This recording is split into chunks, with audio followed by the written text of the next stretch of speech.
ஓம் ஹ்ரீம் பைரவி க்ளாம் ஹ்ரீம் ஸ்வாஹா. ஓம் நமோ பகவதே ருத்ராய நமஹ. வணக்கம். நெக்ஸ்ட்ஜென் ஆஸ்ட்ரோ ஆடியன்ஸுக்கு வணக்கம். நான் இந்த ஜோதிடத்தில் ஃபேமிலியில் பிறந்த ஒரு ஆள். எப்படின்னா என் ஃபேமிலியில் எல்லாருமே ஜோதிடர்கள் தான். ஆனால் எனக்கு இந்த விஷயத்தில் ரொம்ப இன்ட்ரெஸ்ட் வந்துருச்சு. எப்படின்னா இது நிஜமா பொய்யா, எப்படி எப்படி சொல்லுவாங்க ஃபியூச்சர் பற்றி எல்லாமே. அப்படி நான் பார்த்தப்போ இங்கே நிறைய விஷயங்கள் இருக்குது தெரிஞ்சுக்கிறதுக்கு. எப்படின்னா ஜெமினி அஸ்ட்ராலஜி இருக்குது, நாடி அஸ்ட்ராலஜி இருக்குது, வேதிக் அஸ்ட்ராலஜி இருக்குது, பிரஷ்ன சாஸ்திரம் இருக்குது. அது இல்லாமல் இந்த கௌரி அஸ்ட்ராலஜி சொல்லுவாங்க அது இருக்குது, ரமல சாஸ்திரம் இருக்குது. நிறைய விஷயங்கள் இருக்குது, ஏகப்பட்ட விஷயங்கள் இருக்குது. ஆனால் இதில் உண்மையாகவே நாம ஒரு ஒரு மனிதர் லைஃப்பில் நடந்துக்கிற விஷயங்களை நான் சொல்ல முடியும். அதுக்கு சரியாக அனாலிசிஸ் பண்ணணும். ஹாரோஸ்கோப், இந்த ஜாதகம் எப்படி பார்க்குறதுன்னா லக்னம், அந்த டிவிஜனல் சார்ட்ஸு, ஷோடச வர்க்கம்னு சொல்லுவாங்க, அஷ்டக வர்க்கம் பார்க்கணும். நிறைய விஷயங்களை பார்த்து ஒரு மனிதர் லைஃப்பில் நடக்கிற ஒரு விஷயத்தை நம்ம கண்டிப்பாக சொல்ல முடியும். ஸோ இந்த மாதிரி பாமிஸ்ட்ரி, அதுக்கப்புறம் இந்த வேதிக் அஸ்ட்ராலஜியில் நாம் நிறைய ஹெல்ப் பண்ண முடியும். ஸோ இந்த மாதிரி நான் என்னோட ரிசர்ச் போயிட்டு இருக்கு. ஸோ இன்னும் என்கிட்ட நிறைய ஜாதகங்கள் இருக்குது, நிறைய கைரேகை ஃபோட்டோஸ் எல்லாமே இருக்குது. ஸோ ரிசர்ச் போயிட்டு இருக்கு. நான் ஒரு புக் எழுதணும்னுட்டு இருக்கேன். ஸோ என்னோட ஒரு இன்டென்ஷன் என்னன்னா உண்மையான ஜோதிடத்தை நம்ம மக்கள் கிட்டே ஒரு சேர்த்தணும் என்ற மாதிரி என்னோட ஒரு இன்டென்ஷன் இருக்கு. இங்கே இன்னொரு விஷயம் இருக்கு. எப்படின்னா இந்த ஜோதிடர்கள் எப்படின்னா ஒரு காஸ்ட்லியான ரெமெடி சொல்லிட்டு இருக்காங்க. ஜெம் ஸ்டோன் சொல்லுவாங்க, நியூமராலஜி, பேர் சேஞ்ச் பண்ணிக்கோங்க, அந்த சனிக்கிழமை இது பண்ணுங்க, திங்கக்கிழமை இது பண்ணுங்க, என்னென்னமோ சொல்றாங்க இல்லையா. எல்லாமே ஜோதிடத்தில் கிடையாது. ஸோ எப்படின்னா சிம்பிளான ரெமெடிஸ் தான் இருக்கு. இப்போ புருஹத் பராசர ஓரசாஸ்திரம் எடுத்துக்கோங்க. அங்கே பராசர மகர்ஷி சிம்பிளான ரெமெடி சொல்லியிருக்காங்க. மந்திர ஜபம் சொல்லியிருக்காங்க, தானங்கள் சொல்லியிருக்காங்க, கஷ்டத்தில் இருக்கிறவருக்கு, ஏழைகளுக்கு ஏதாவது உதவி செய்யுங்கன்ற மாதிரி சொல்றாங்க. ஸோ இதுதான் சிம்பிளான ரெமெடிஸ். இந்த ரெமெடிஸ் பண்ணாலே போதும், கிரகங்கள் சாந்தியாகும். அது இல்லாமல் நாம் நினைச்சிட்டு இருக்கிற அந்த ஒரு பிரச்சனை கூட சால்வ் ஆகிடும். ஸோ இதுதான் உண்மையான ஒரு ஜோதிடம்.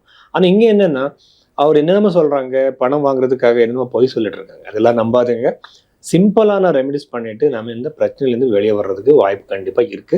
உண்மையான ஜோதிடத்தில் அதுதான் இருக்கு. உண்மையான ஜோதிடம் இன்னொரு விஷயம் என்னன்னா, நமக்கு வந்துட்டு இருக்கிற அந்த பிளானட்டரி காம்பினேஷன்ஸ் என்ன இருக்கு, அது எல்லாமே நம்ம செஞ்சிருக்கிற கர்மத்தினால தான் வந்துட்டு இருக்கு இல்லையா. ஸோ அந்த நெகட்டிவ் கர்மம் செஞ்சதுனால தான் இந்த பிளானட்டரி காம்பினேஷன் இருக்கு. அது நாம எக்ஸ்பீரியன்ஸ் பண்ணி தான் ஆகணும். நம்ம தலையெடுத்து யாராலையும் மாற்ற முடியாது. ஆனால் அதை ரெடியூஸ் பண்ண முடியும், அது நம்ம கம்மி பண்ண முடியும். ஸோ அதுக்காக தான் நான் உண்மையான ஒரு ஜோதிடத்தை மக்களுக்கு நான் சொல்லணும்ன்ற மாதிரி தான் இந்த ப்ரொஃபஷன் ஃபாலோ பண்ணிட்டு இருக்கேன். கன்னியா ராசியில பிறந்தவருக்கு இந்த செப்டம்பர் மாதம் எப்படி இருக்குன்ற மாதிரி நானே பார்க்கலாம். ஸோ இந்த கன்னியா ராசின்னு என்ன, இப்போ கன்னியா ராசிக்கு ராசியாதிபதி புதன். ஸோ புதன் கிரகத்துக்கு சம்மந்தப்பட்ட குவாலிட்டிஸே அவருக்கு கூட இருக்கும். புதன் எப்படிப்பட்ட ஒரு பிளானட், நிறைய கேரக்டரிஸ்டிக்ஸ் இருக்கு இந்த பிளானெட்க்கு. ரொம்ப ஷார்ப்பாக திங்க் பண்ணுவாங்க. ஸோ இங்கே புதன் உச்சஸ்தாய்க்கு போயிடுவாங்க. ஸோ உச்சஸ்தானம் நீச்சஸ்தானம்னு இருக்கு. ஸோ மீனராசியில் அது நீச்சமாயிடும், இங்கே உச்சமாயிடும். ஸோ எனர்ஜியில் இருக்கும். ஒரு வேளை நீங்கள் பிறந்தப்போ புத கிரகம் கன்னியா ராசியில் இருந்தால் இது ரொம்ப லக்கு, ரொம்ப ஹைலி இன்டெலிஜென்ட்டாக இருப்பாங்க அவர். ஆனால் இந்த புதன் இருக்கிற புதனுக்கு சம்மந்தப்பட்ட இந்த ராசியில் பிறந்தவருக்கு இந்த செப்டம்பர் மாதத்தில் என்னென்ன நடக்கலாம். ஸோ இப்போ ஃபர்ஸ்ட் 7th ஹவுஸில் சேட்டர்ன் இருக்கிறது கண்டிப்பாக மேரிட்டல் டிஸ்கார்ட். ஸோ மேரிட்டல் கல்யாணம் ஆயிருந்தால் கண்டிப்பாக அங்கே இஷ்யூஸ் வரும். காமாக இருங்க, ரெமெடிஸ் பண்ணுங்க, அங்கே கண்டிப்பாக உங்களுக்கு டிஸ்பியூட்ஸ் வரும். ரெண்டாவது 6th ஹவுஸ் லார்ட் இந்த 7th ஹவுஸ் நம்ம 2 மாதிரி ப்ரெடிக்ஷன்ஸ் கொடுக்கலாம். எப்படின்னா சனி கிரகம் அங்கே 7th ஹவுஸில் இருக்கிறதுனால கண்டிப்பாக உங்களுக்கு கல்யாணம் டிலே ஆகிடும். ஸோ ஏதாவது நீங்கள் இதை ஒரு கல்யாணம் பற்றி ஏதாவது பேசுறது, ஏதாவது ஒரு எச்சிக்கு இருந்தால் செப்டம்பர் மாதத்தில் அது கேன்சல் பண்ணிட்டு நீங்கள் அடுத்த மாதத்துக்கு போங்க.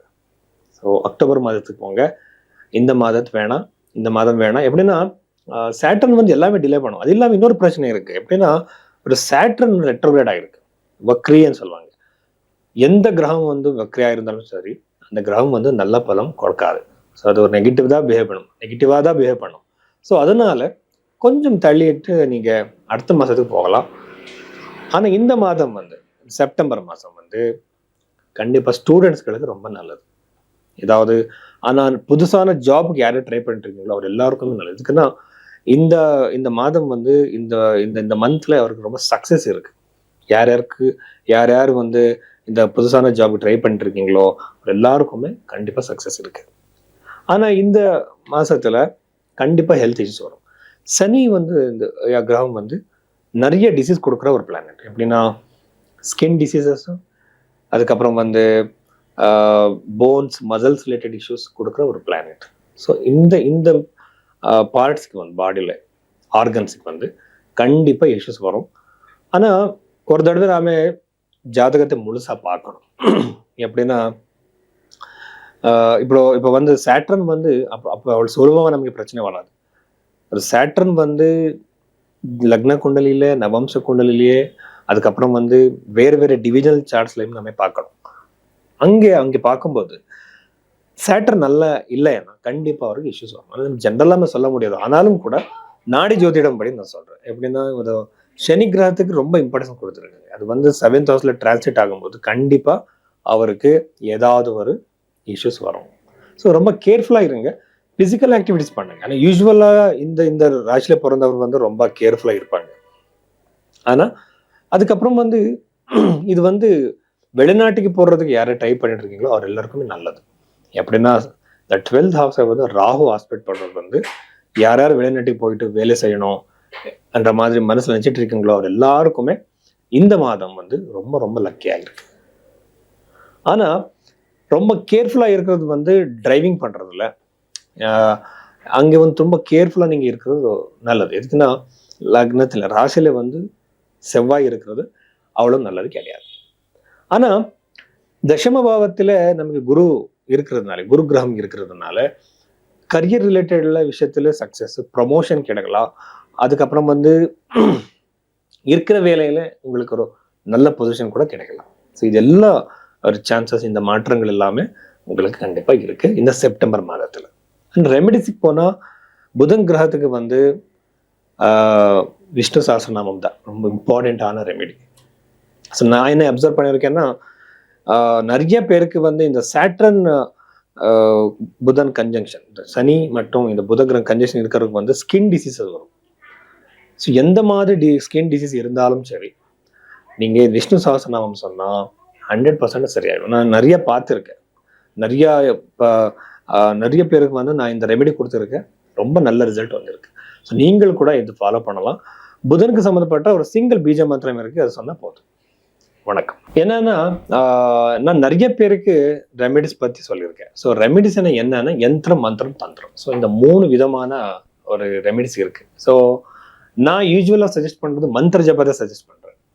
2வது வந்து யந்திரங்களை நாமே கையால செஞ்சு நாமே அனுப்புறோம். இப்படி இருக்குன்னா நிறைய பேர் வந்து இந்த மார்க்கெட்ல எல்லாமே வாங்கிட்டு வந்து பூஜை பண்ணுவாங்க. அதுக்கெல்லாம் எனர்ஜி இருக்காது. எதுக்குன்னா ஒரு பர்டிகுலரா ஒரு நட்சத்திரத்துல எழுதி பூஜை எல்லாம் பண்ணி அது நம்ம இன்ஸ்டாலேஷன் சொல்லுவாங்க. அந்த டைம்ல பூஜை பண்ணாதான் அதுக்கு எனர்ஜி இருக்கும். 3வது வந்து பூஜைகளை எனர்ஜி சித்தி இருக்கிறத பண்ணணும். ஒரு ப்ரொஃபஷனலா இருக்கிறவர். அதுக்கு எப்படின்னா ஜாதகத்துல பஞ்சமம் பாவம் ஸ்ட்ராங்கா இருக்கிற ஜபம் பண்ணாதான் நல்லது. ஸோ இந்த மாதிரி எல்லாம் நீங்க இந்த ஜபத்தை, இந்த பூஜையை நீங்க புக் பண்ணலாம். அதுக்கப்புறம் வந்து யந்திரத்தை கூட நீங்க புக் பண்ணலாம். பர்டிகுலர் இன்டென்ஷன், உங்க ஜாபுக்காக, உங்க கல்யாணத்துக்காக, உங்க ஃபேமிலி ஹாப்பினஸுக்காக நீங்க அந்த யந்திரத்தை நீங்க வாங்கிட்டு பூஜை பண்ணலாம். அதை உங்க கிட்ட வச்சுக்கலாம். அது எப்படி வச்சுக்கிறது, அது எப்படி பூஜையில பண்ணணும் நான் உங்களுக்கு சொல்றேன். அதுக்கப்புறம் வந்து உங்ககிட்ட இப்போ பர்த் டைமு டேட் எல்லாமே இல்லை அப்படின்னு நினைச்சுக்கோங்க. அப்போ பாமிஸ்ட்ரி படி நாம நிறைய விஷயங்களை நாம சொல்லலாம். எப்படின்னா உங்க கை ரேகையை பார்த்து, இப்போ ஆர்ஜி ராவன் சொல்லிட்டு ஒரு பெர்சன், ஒரு நாடி ஆஸ்ட்ராலஜர் இருக்காங்க. இப்போ இல்லை, நிறைய புத்தகங்களை அவரு எழுதியிருக்காங்க. அங்க வந்து நாடி ஆஸ்ட்ராலஜின்னா நம்ம கை ரேகையில இருக்கிற ரேகைகளை வச்சு நாம ப்ரெடிக்ஷன்ஸ் கொடுக்குறோம். இது வந்து வெஸ்டர்ன் பாமிஸ்ட்ரி மாதிரி இல்லை. அவர் வந்து ஹெட்லைனும் ஹார்ட்லைனும் சொல்லுவாங்க. நம்ம அப்படி சொல்றது கிடையாது. நாம என்னன்னா நாடி ஜோதிடம் படி கிரகங்கள் எப்படி இருக்கு நம்ம கையில, நம்ம கிட்ட ஜாதகம் இல்லை, நம்ம கைரேகையை பார்த்து நம்ம ஃபியூச்சர் பத்தி நம்ம கண்டிப்பா தெரிஞ்சுக்கலாம். ஸோ அதுக்கப்புறம் வந்து ஜோதிடத்துல ஒருவேளை உங்களுக்கு பர்த் டைம் சரியா இல்லைன்னா நாம நாடி ஜோதிடம் படி நிறைய விஷயங்கள் தெரிஞ்சுக்கலாம். ஜெமினி ஜோதிடம் படி நிறைய விஷயங்கள் தெரிஞ்சுக்கலாம்.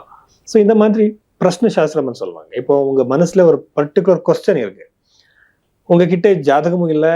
ஸோ அப்போ நீங்க அந்த அந்த கொஸ்டின், அந்த கொயரி அது நடக்குமா இல்லை, இந்த மாதிரி இல்லை நீங்க பிரச்சனை சாஸ்திரத்தில் நீங்க தெரிஞ்சுக்கலாம். இந்த மாதிரி சர்வீஸ் எல்லாமே நான் கொடுக்குறேன். ஸோ நீங்க என்னை கான்டாக்ட் பண்ணலாம். நன்றி.